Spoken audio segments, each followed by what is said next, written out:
Welcome students. आज हम लोग पढ़ेंगे बिजनेस स्टडी क्लास 11। आज हम लोग पढ़ेंगे बीमा। इससे पहले बैंक के बारे में पढ़ चुके हैं। चलिए आज देखते हैं बैंक में बीमा में क्या है। इंश्योरेंस जिसको इंग्लिश से कहा जाता है, ठीक है। सबसे पहले चैनल में नए आए हो तो सब्सक्राइब कर दे। चलिए पूरा एंड तक वीडियो को देखते हैं और टोटल जानते हैं कि बीमा के बारे में क्या क्या पढ़ना है हम लोग को क्लास 11th में, ठीक है। तो बीमा बहुत बड़ी बात, लेकिन सभी चीज़ों को नहीं पढ़ना है। जितना हमारी आवश्यकता की चीज़ें हैं उतना हम लोग पढ़ लेंगे, ठीक है। तो चलिए देखते हैं क्या है। तो बीमा मतलब इंश्योरेंस, ठीक है। सबसे पहले अगर नए आए हैं तो पहले चैनल को एक बार सब्सक्राइब कर दीजिए और आइए देखते हैं और लाइक कर दीजिएगा, जिससे एनर्जी हम लोग को बने रहता है, ठीक है। चलिए देखिए क्या है। जीवन अनिश्चितताओं से भरा हुआ है। जीवन जो है अनिश्चितताओं से भरा हुआ है। घटनाएं अनिश्चित होती है।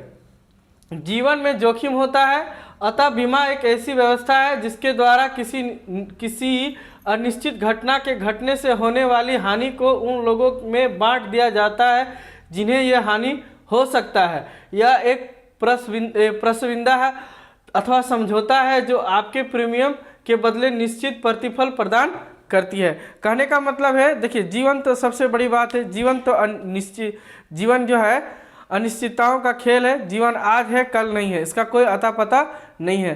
तो आज हम लोग बीमा के बारे में जानेंगे। तो इसमें क्या होती है, बीमा में घटनाएं अनिश्चित होती है। कुछ भी कभी भी हो सकता है। हम अभी आपको पढ़ाते पढ़ाते धरती फट जाएगा, कहाँ चले जाएंगे इसका कोई अता पता नहीं है। तो अनिश्चितताओं से भरा हुआ जिंदगी है। तो इसमें क्या करना है कि कुछ जोखिम को कम किया जा सकता है। किसको कम किया जा सकता है? तो आपके अलावा अन्य लोगों को जोखिम कम किया जाएगा। जो भी उसका प्राप्त करने वाला होगा उसमें ये बांट दिया जाएगा, ऐसा लिखा है। देखिए, अतः बीमा एक ऐसी व्यवस्था है जिसके द्वारा अनिश्चित घटना, कोई भी अनिश्चित घटना या दुर्घटना होती है, उसके बदले आपको कुछ मुआवजा या कुछ भुगतान मिल जाता है। इसको हम लोग बीमा कहते हैं। उसके बदले में आपको प्रीमियम जमा करना पड़ता है। तो प्रीमियम हम जमा करते हैं, एक नियम होता है। देखिए समझौता लिखे है ना, होने वाली हानि को उन लोगों में बांट दिया जा सकता है। माने जितने लोग होंगे या जो भी उनका साथ होगा बांटने वाला, उनको वो राशि दे दी जाएगी। शर्त ये रहेगा कि आपको प्रीमियम देना है। एक समझौता होती है, देखिए इसमें लिखे हैं, यह एक प्रतिस्पर्धा अथवा समझौता है जो आपके प्रीमियम के बदले निश्चित प्रतिफल प्रदान करता है। तो समझौता ऐसा होता है कि आपको प्रीमियम देते जाना लगातार, साल साल या 6 महीना या जैसे भी आपका प्रीमियम है, आप प्रीमियम को जमा करिए। आप प्रीमियम जब जमा करेंगे तो आपको एक निश्चित धनराशि होगी, एक निश्चित टाइम होगी, एक निश्चित क्षतिपूर्ति होगी जो आपको या आपके अलावा अन्य लोगों को प्राप्त हो जाएगी। इसी को हम लोग जीवन बीमा कहते हैं। ऐसे आमतौर पे जीवन बीमा हम लोग देखे भी है, घर में भी बहुत लोग जीवन बीमा कराते हैं। तो बस वही जो है वही है, इसमें भी पढ़ना, कोई नया जीवन बीमा नहीं है, ठीक है। तो बीमा बहुत तरह के होते हैं। उसमें से सबसे पहले कुछ बीमा का कार्य है, इसको हम लोग देख लेते हैं, ठीक है। तो बीमा का कार्य क्या है? निश्चितता प्रदान करना। क्या निश्चित प्रदान करना पड़ता है? जोखिम से होने वाली हानि के प्रति भुगतान सुनिश्चित करता है। माने कोई भी भावी घटना या भविष्य में होने वाली घटनाएं घट जाएगी जिससे जोखिम हो जाएगा, उससे क्या मिलेगा हम लोग को?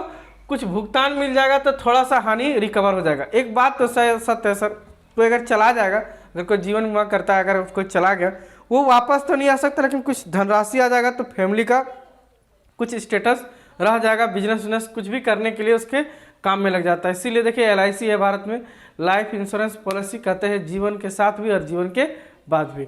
शर्त होता है कि आप जिंदा हैं तो भी आपको पैसा मिल जाएगा, अगर आप चले जाते हैं तो आपके परिवार को पैसा मिल जाता है। ऐसा जीवन बीमा करता है, ठीक है। अलग अलग बीमा है, अलग अलग शर्त, जो उसमें शर्त है ना, समझौता में जो शर्त है उसी के अनुसार बीमा का पैसा भी मिलता है, ठीक है।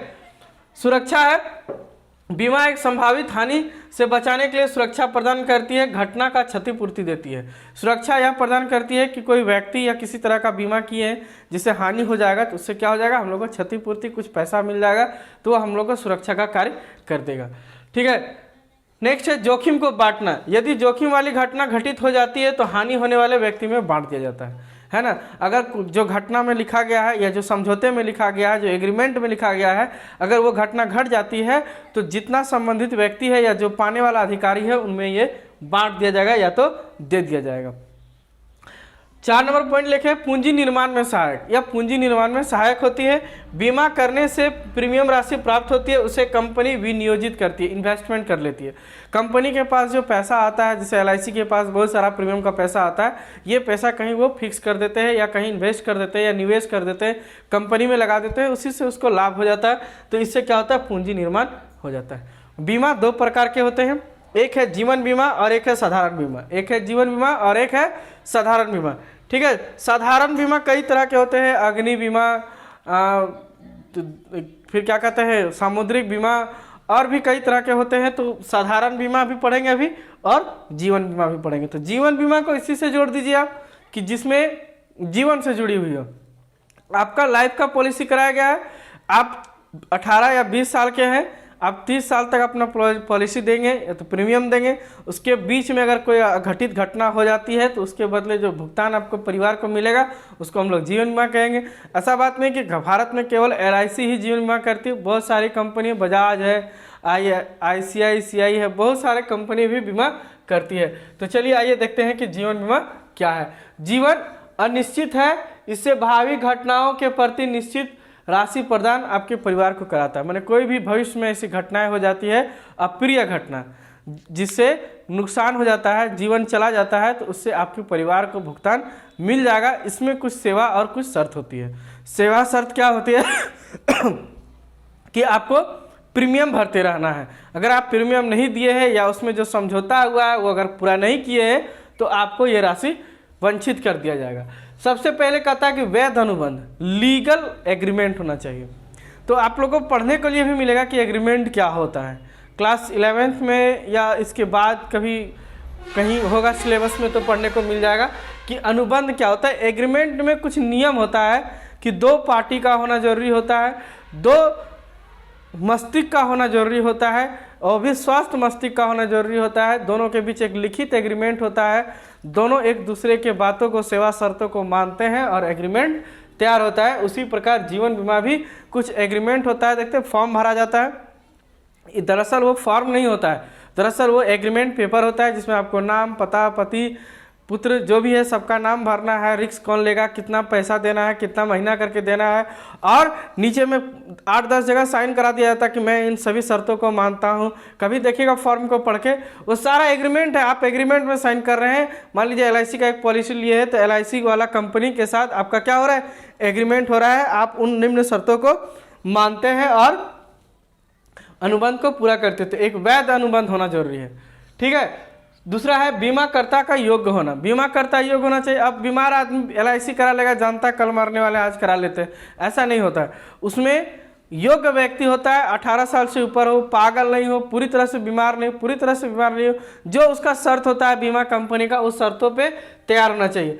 जो नियम और शर्त है वो मानना चाहिए, वो नियम और शर्त के विरुद्ध वो कार्य नहीं कर सकता। अनुबंध का एक निश्चित समय होगा, LIC या जीवन बीमा जो होगा या कोई भी बीमा होगी। देखिए ये 5 पॉइंट जो लिखे हैं ना, ये सिर्फ जीवन बीमा ही नहीं, सारा बीमा जितना है, मान लीजिए अभी हम अग्नि बीमा, समुद्री बीमा बनाएंगे ना, सब में यही बात होगी। ये 5 पॉइंट जो है सब में होगा। अनुबंध का समय कितने समय का है, या समय से पहले मान लीजिए हम एग्रीमेंट किए कि 60 साल तक मेरा LIC होगा, 60 साल के बाद अगर मर जाएगा तो उसका क्षतिपूर्ति नहीं मिलता। तो टाइम का बहुत बड़ा जरूरी है। क्षतिपूर्ति की संहिता, क्षतिपूर्ति का जो समझौता हुआ है कि कितना राशि और किस प्रकार दिया जाना है, ये सारा उस एग्रीमेंट में लिखा होगा, उसी प्रकार आपको प्राप्त होगा, इसके अलावा प्राप्त नहीं होगा। ठीक है, ये था हम लोग का जीवन बीमा, या तो बीमा के ये कुछ शर्त है जो हमेशा पूर्ति के टाइम में आपको मिलते रहता है। तो जीवन बीमा के कुछ प्रकार है। देखिए जीवन बीमा का आजकल बहुत प्रकार है, ये कुछ प्रकार हम ऐसे ही लिख दिए हैं। आजकल बहुत सारी कंपनियां आ गई। पहले तो सबसे पहले जीवन बीमा डाकघर में खुली थी, है ना, डाक विभाग में भी जीवन बीमा होता है, तो सबसे पुराना वही था। उसके बाद धीरे धीरे भारत में LIC आया, आजकल बैंक भी बीमा कराती है, ICICI एक है, बजाज एलियंस है, बहुत सारा है। देखते हैं आजकल एड भी देता है टीवी में कि बीमा जांच के करो, है ना, बहुत तरह का बीमा भी होने लगा आजकल, पहले बहुत कम बीमा होता था। सबके बारे में डिस्कस कर लेंगे।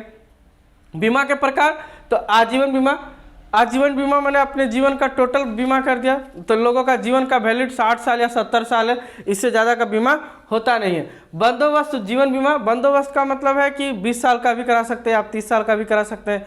जैसे हम अभी 20 साल के हैं, 25 साल के हैं, हम 25 साल का करा लेंगे, तो उस तरह से बंदोबस्त। संयुक्त बीमा, मैं और किसी और के साथ भी बीमा करा सकते हैं, जैसे हस्बैंड वाइफ दोनों मिलकर कर सकता है ना।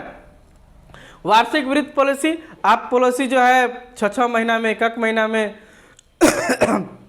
2-2 महीना में पेमेंट कर सकते हैं। बच्चों का बंदोबस्त बीमा है ना, बच्चों के लिए भी बीमा होती है कि उनका लाइफ सेटल हो जाएगा, आप दीजिए 20 साल 25 साल, है ना। सुकन्या समृद्धि योजना है, बच्चों के लिए एक योजना निकाला गया है, बच्चियों के लिए, लड़कियों के लिए, जिसमें आप 14 साल तक पैसा जमा करिए, वो आपको पैसा देगा। मैंने एक तरह से वो भी एक पॉलिसी ही है जो आपको उस समय पढ़ने के लिए पैसा देती है, ठीक है। अब आते हैं जो सबसे ज़्यादा एग्जाम में सवाल आती है, अग्नि बीमा।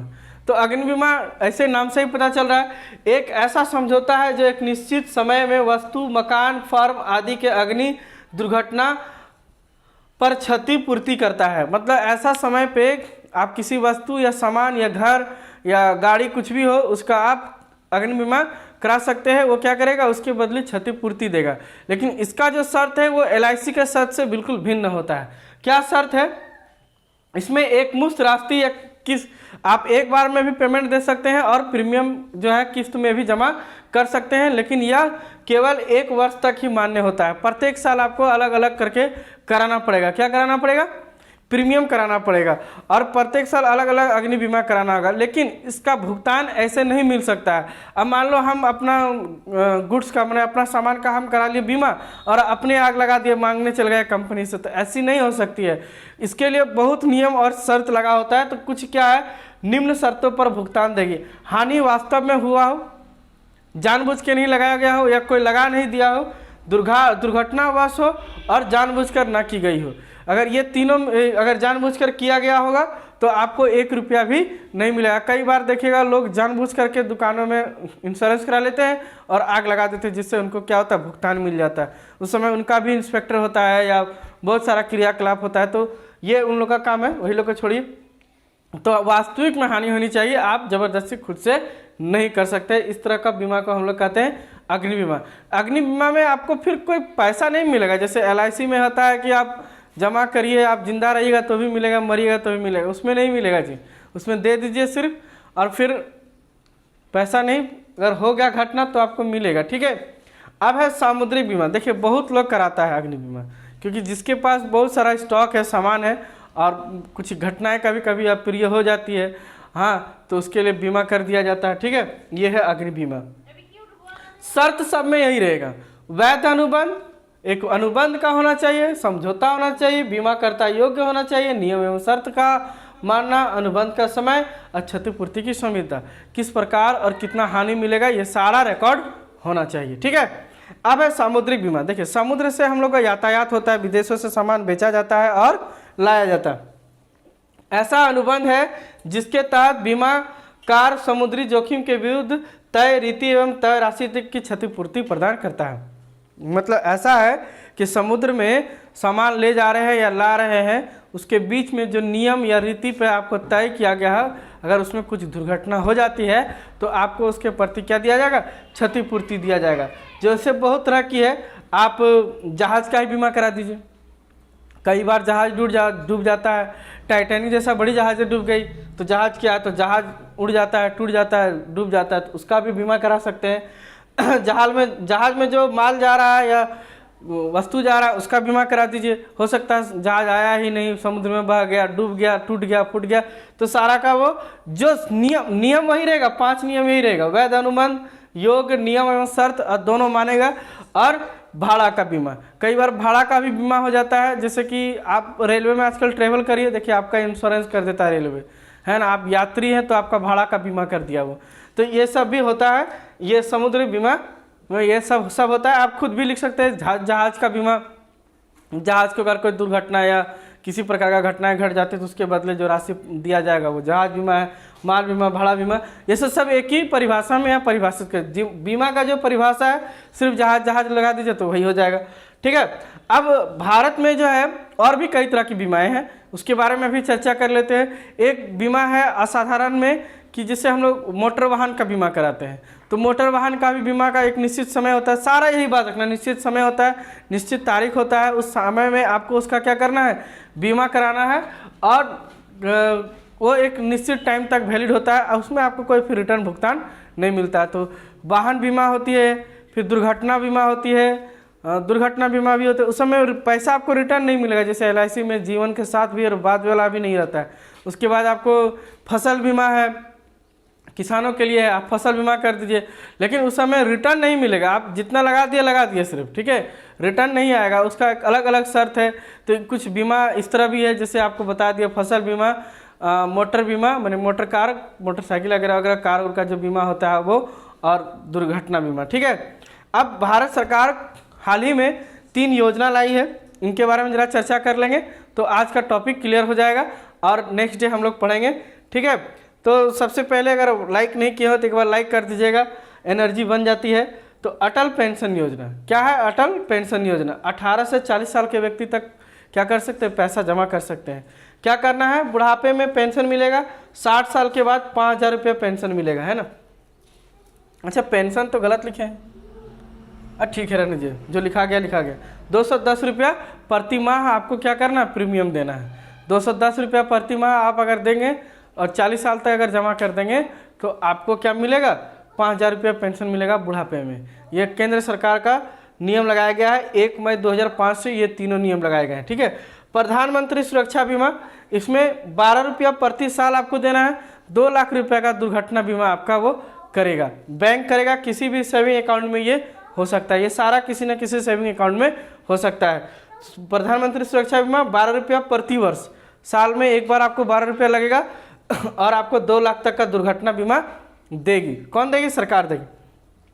नेक्स्ट है प्रधानमंत्री जीवन ज्योति योजना, ये भी एक अच्छा स्कीम है सरकार का। इसमें आपको 330 रुपया पर ईयर लगेगा और मृत्यु अगर हो जाता, ये 1 साल का एग्रीमेंट है, आपको समझा देते हैं, 1 साल का एग्रीमेंट है, 330 रुपया आप भुगतान करते हैं और 1 साल में अगर आपको कोई क्षति हो जाता है तो 2 लाख रुपया आपको फिक्स कवर करेगा, 2 लाख रुपया मृत्यु पे क्षति देगी। ऐसा करते करते अगर हर साल आपको 330 देना है, हर साल आपका रिकवर करेगा। ये मत सोचना है सर 330 रिटर्न मिलेगा, रिटर्न नहीं मिलेगा, देना है खाली, ठीक है। तो ऐसी सरकार एक स्कीम लेके आई है पेंशन योजना, ठीक है। चलिए आज के लिए इतना ही है। नेक्स्ट में आप लोग पढ़ेंगे कम्युनिकेशन, संदेश वाहन, ठीक है, संप्रेषण जिसको कहते हैं, इसके बारे में पढ़ेंगे। आज के लिए इतना ही। नाइस टू मीट यू, जय हिंद।